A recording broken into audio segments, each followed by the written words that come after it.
Sandy Says Read. Welcome back to the channel. This afternoon we are continuing with the alphabet tag. We're up to the D's, and since I get to edit and morph a couple of these prompts, yes, we're going to morph one of them into Duran Duran. I wouldn't let you down. Let's see. Most people on BookTube who were doing this tag did it like a year ago. I am late to the party. I recognize this, but we're going to do it anyway. We're up to the D's.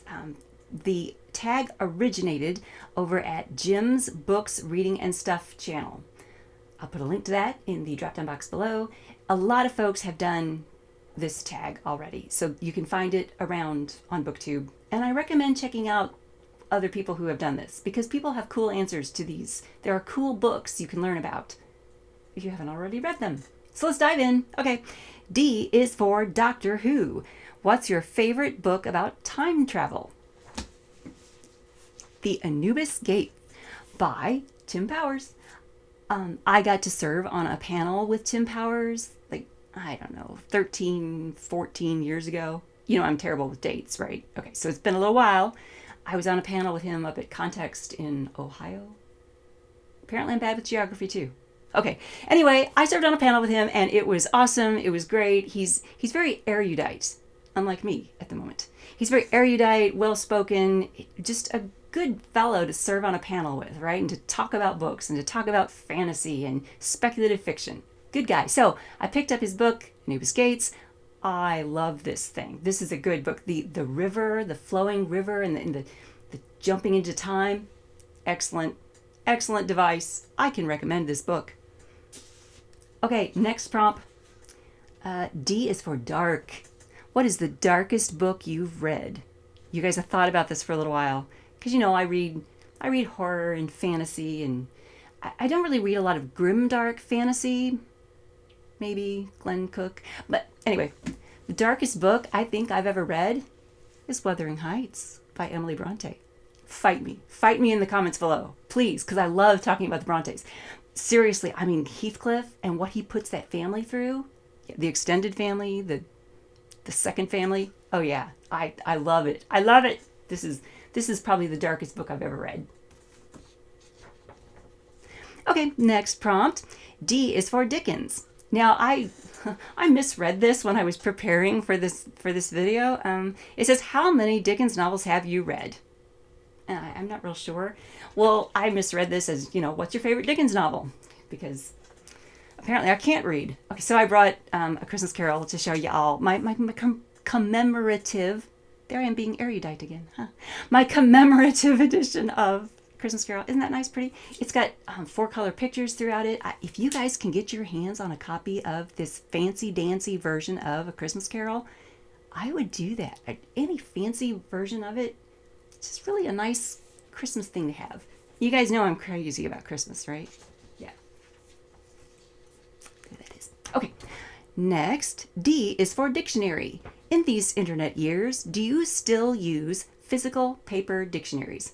Oh, yes, yes, yes, yes, I do. Yes, I do. I have an American Heritage Dictionary. It's in the other room. It is beat up. It would fall apart if I brought it in here and put it on film. But yes, I've got a thesaurus, a physical thesaurus. I've got a combo physical dictionary and thesaurus. I've got a rhyming dictionary for like poetry things.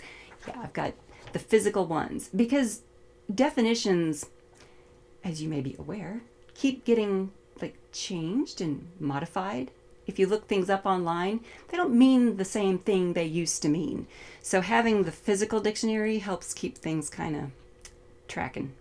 Yeah. Okay, D is for dagger and detective. What was the last detective novel you read? And I think the last detective novel I read was Carol Pre-Flattish, her Nathan Perry series. She's got 3 out in the Nathan Perry series so far.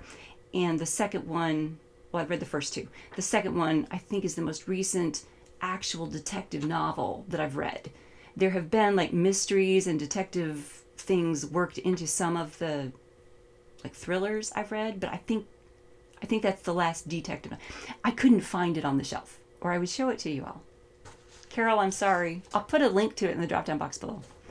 Okay, D Oh, D is for Dinesen, and I'm saying that incorrectly. I know I am.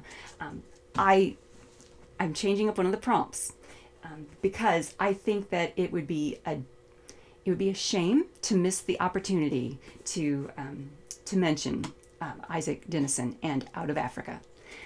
Awesome book, very good, but good classic. There's a glare on it.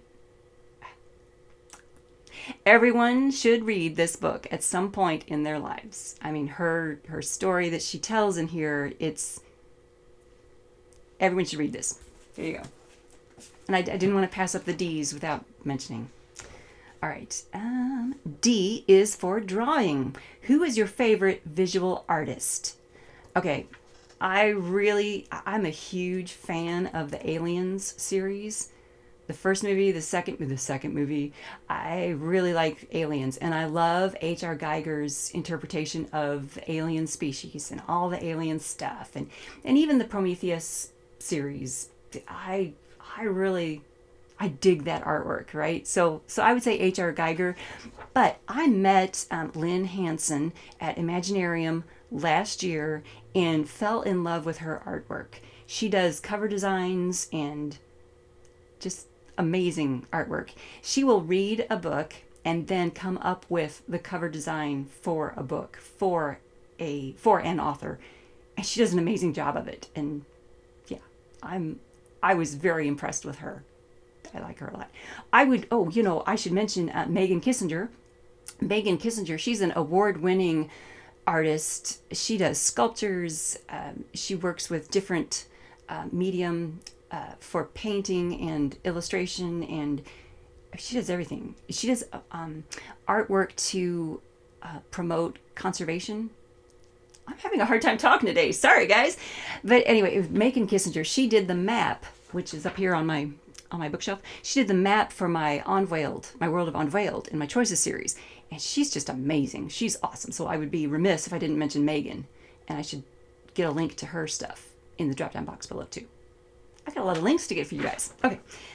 Our final prompt, the final D, is Duran Duran. Okay. I'm a huge fan, as y'all know. So I'm not going to bring up one specific lyric that I love of theirs. I couldn't narrow it down, to be honest. One specific book of theirs, I don't know. I mean, obviously, John Taylor's In the Pleasure Groove, good book, I recommend. But there are lots of Duranis, like myself, who have written books that have been inspired by song lyrics or members of the band or trips we've been on. Duranis are out there writing books now, and it's exciting to see. There is a gal named Jemiah Jefferson who has written a vampire novel series, and her main character is inspired by John Taylor. I recommend it. Oh, it's very like graphic horror vampire, gross, not sparkly vampires, okay? But well done. All right, so there we go. When you participate in this tag, if you wish to, tell me about your favorite Duran Duran lyric or book inspired by something Duran. There you go. That's it, you guys. That's it for the D's. I've already looked at the prompts for the E's, and that looks kind of exciting too. So we'll keep going with this tag as soon as I get some more spare time. Thanks for tuning in. Thumbs up because the D's are awesome and Duran Duran is awesome. And that's it. Click the notification bell so that you're notified each time I do something random. And thanks for tuning in.